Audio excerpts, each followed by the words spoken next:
सदगुरु कबीर की साखी है, संगति से सुख उपजे कुसंगति से दुख होए। कहाँ ही कबीर तहाँ जाइए जहाँ अपनी संगति होए।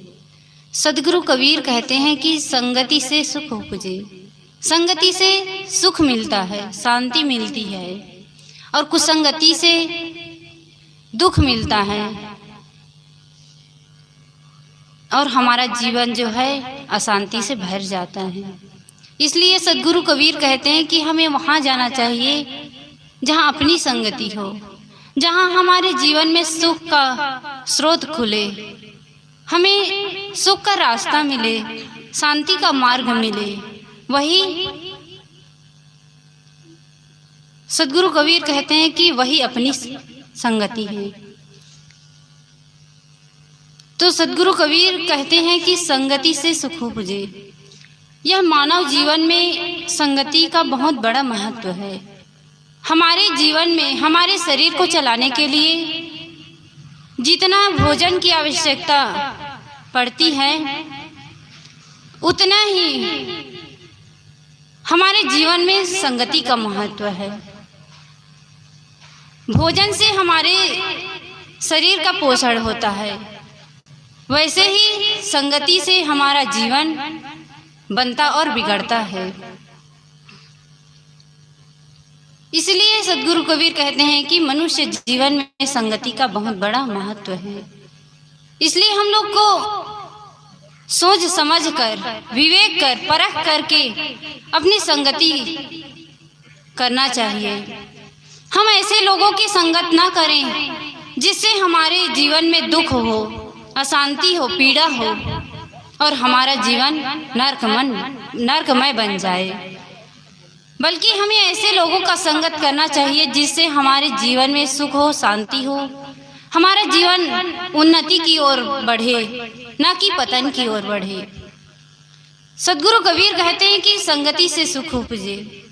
मनुष्य का जीवन जो है अच्छी संगति से ही बनता है और गलत संगत से हमारा जीवन जो है दुखमय हो जाता है।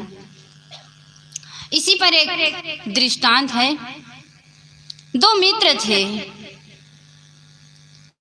दोनों मित्र एक साथ रहते थे, एक साथ पढ़े लिखे बड़े हुए, सब कुछ साथ साथ हुआ, लेकिन दोनों में अंतर क्या था?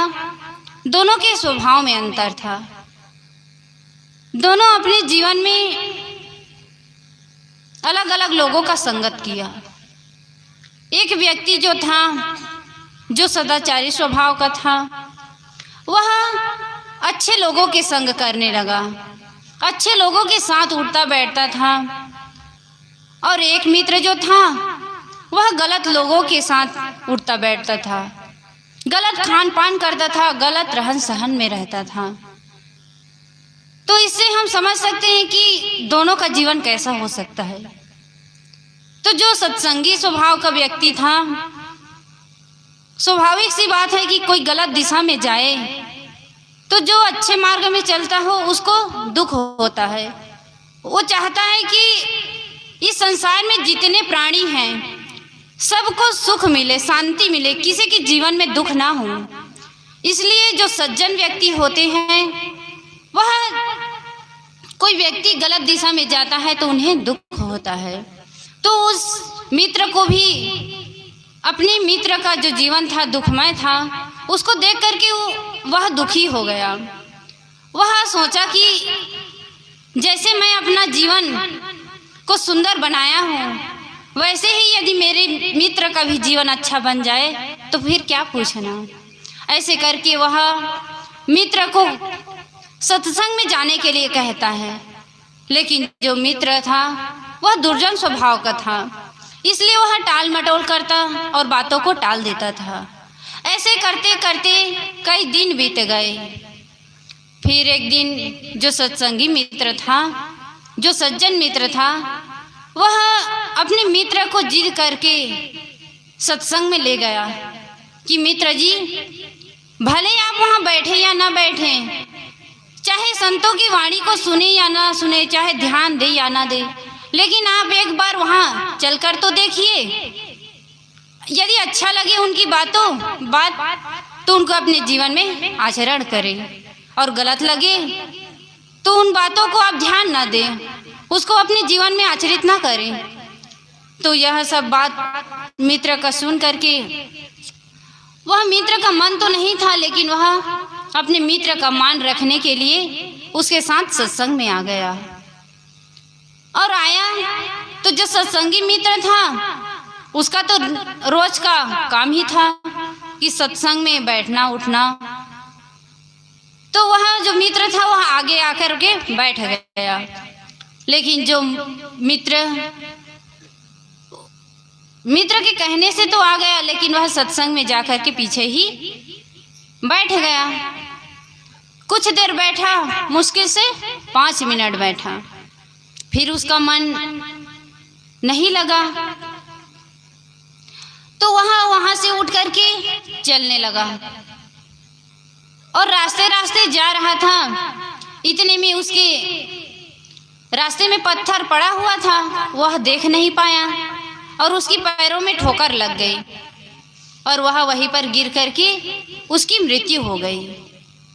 और जब मृत्यु हो गई तो उसको लेने के लिए कहते हैं कि जब आदमी इस संसार से चला जाता है तो जो जैसा कर्म करता है उसके अनुसार लोगों की धारणा है कि स्वर्ग लोक या नरक लोक से देव आते हैं, और उसे जो जैसा कर्म करता है उसके हिसाब में उसे उस जीव को ले जाया जाता है।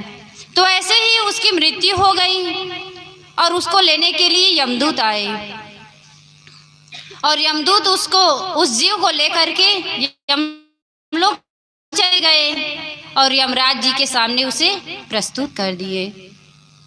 तो यमराज जी कहने लगे कि देखो यमदूत, इस जीव ने, इस व्यक्ति ने अपने जीवन में कितना सत्कर्म किया, कितना सत्संग किया, कितना सज्जन का संगत किया और कितना यह गलत काम किया, गलत कर्म किया, इसका लेखा जोखा करो।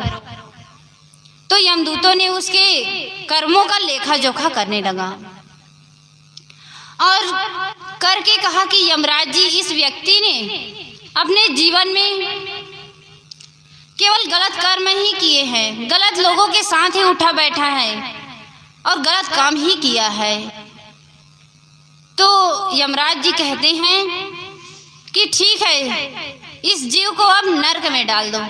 तभी उस यमदूत की नज़र उसके जो कर्मों का लेखा जोखा का पेज था उसके अंतिम पेज पर पड़ा, अंतिम लाइन पर पड़ा।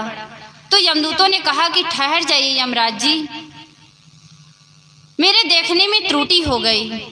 इस व्यक्ति ने अपने जीवन में 5 मिनट का सत्संग किया है, केवल इसने अपने जीवन में 5 मिनट संतों का संगत किया है।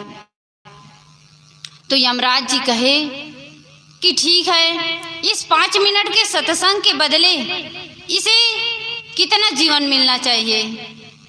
तो फिर यमदूतों ने हिसाब किया और कहा कि इस 5 मिनट के सत्संग, तो यमराज जी कहे कि मनुष्य जीवन पाने के लिए तो माता के गर्भ में 9 महीने तक रहना पड़ता है, तब इस शरीर का निर्माण होता है।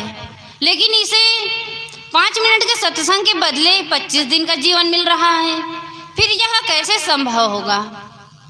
तो फिर यमराज जी कहे कि इस व्यक्ति के, इस जीव के शरीर को अभी ने जलाया या गाड़ा गया नहीं है, यह जहाँ इसकी मृत्यु हुई है अभी तक इसका शरीर वहीं पर पड़ा हुआ है। तो यमराज जी कहे कि इस जीव को ले जा करके पुनः उसी शरीर में डाल दो। तो यमदूतों ने ला करके उसको पुनः उसी शरीर में डाल दिया। जब यह उस व्यक्ति को चेतना आई, जब वह व्यक्ति जागा, उसे होश आया, तो वह पश्चाताप करने लगा और सोचने लगा, ग्लानि करने लगा कि इस उत्तम मानव जीवन को पाकर मैंने इसका कैसे उपयोग किया, कैसे दुरुपयोग किया। यह मिला हुआ है कल्याण के लिए, लेकिन मैंने इससे कल्याण का काम नहीं किया, सत्कर्म नहीं किए, किंतु इसको गलत दिशा में ले गया। मैं अपने जीवन को, यह मुझे 25 दिन का जो जीवन मिला है, इसको मैं संतों की संगत में बिताऊंगा, सत्संग में, साधना में बिताऊंगा, और इस जीवन को इतने दिन के लिए मिला हुआ है उसका मैं सही सदुपयोग करूंगा। ऐसे सोच करके वह व्यक्ति जो था वह एक संत के आश्रम में चले गए और वहां पर जाकर के संतों की सेवा करने लगे। और जैसे ही उसके 24 दिन पूरे हुए, फिर उसे याद आया कि अब तो मेरे जीवन का अंतिम समय आने वाला है, केवल एक दिन बचा हुआ है। वह व्यक्ति जो था दुखी होकर के रोने लगा। जब यह सब रोने की आवाज संतों ने सुना तो देखा और सोचा कि यह व्यक्ति इतने दिनों तक संतों के सत्संग में रहा, सत्संग किया, साधना किया, फिर इसके जीवन में ऐसा क्या घटना घट गई, इसके जीवन में ऐसा क्या दुख आ गया जो यह इतना दुखी है। फिर संतों ने उस व्यक्ति से पूछा कि भाई तुम इतने अच्छे से सेवा करते हो, साधना करते हो, फिर आज तुम्हें क्या दुख पड़ गया है, तुम किस लिए दुखी हो। तो वह व्यक्ति जो था अपने जीवन का पूरा घटना बताया। तो संतों ने कहा कि तुम घबराओ मत, तुमने इतने दिन तक संतों की सेवा की है तो इसका परिणाम गलत नहीं होगा। वह व्यक्ति जो था चुप हो गया और जैसे ही उसके 25 दिन पूरे हुए फिर उसकी मृत्यु हो गई। जब उसकी मृत्यु हुई तो पुनः यमदूत आए उसे लेने के लिए और लेकर के यमराज जी के पास चले गए। तो पीछे पीछे संत जी भी चले गए और जैसे ही उस व्यक्ति को यमराज जी के सामने प्रस्तुत किए तो यमराज जी ने कहा कि अब इसे नरक में डाल दो। तभी संत जी कहते हैं कि यमराज जी आपका हिसाब है वह गलत है। इस व्यक्ति ने अपने जीवन में 5 मिनट का सत्संग किया तब इसे 25 दिन का मानव जीवन मिला, लेकिन अब यह व्यक्ति तो पूरे 25 दिन तक तन मन से संतों की सेवा किया है, सत्संग किया है, अपने जीवन को कल्याण की दिशा में लगाया है, फिर इसके 25 दिन का जो सत्कर्म था उसका फल कहाँ गया। तो यमराज जी फिर कहे कि इसे स्वर्ग में डाल दो। तो यह तो हुई दृष्टांत या कहानी जो होती है वह समझाने के लिए होती है कि हम कहानी के माध्यम से हम जो सार बात है उसको हम सरलता से समझ जाते हैं। तो जैसे इस कहानी के अनुसार अच्छे लोगों की संगत करने से हमारा जीवन जो है सुखमय बन जाता है, हमारे जीवन में सुखों का अंबार आ जाता है।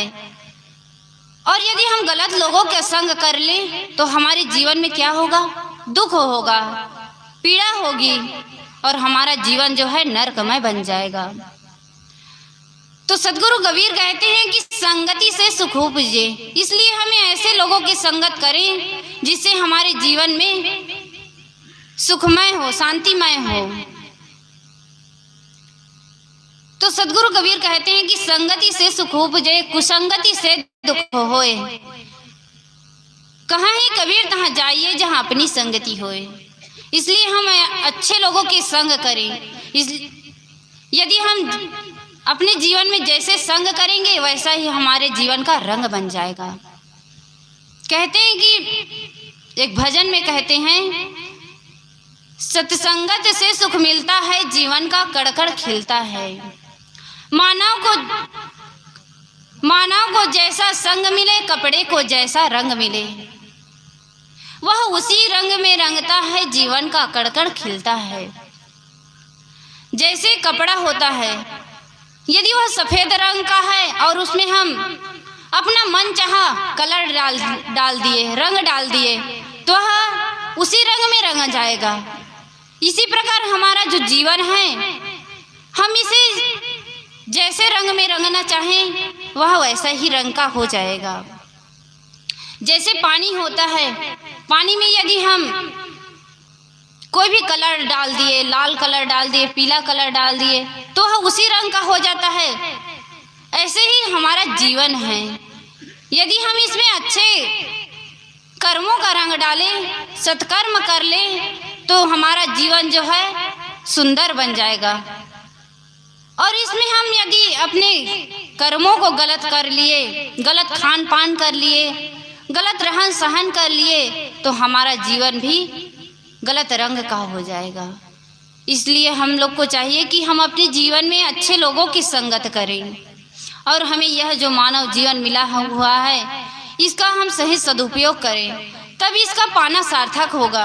नहीं तो यह जैसे आज तक अन्य खानियां भोगते आए हैं, अन्य देह धारण करते आए हैं, ऐसे ही यह बीत जाएगा।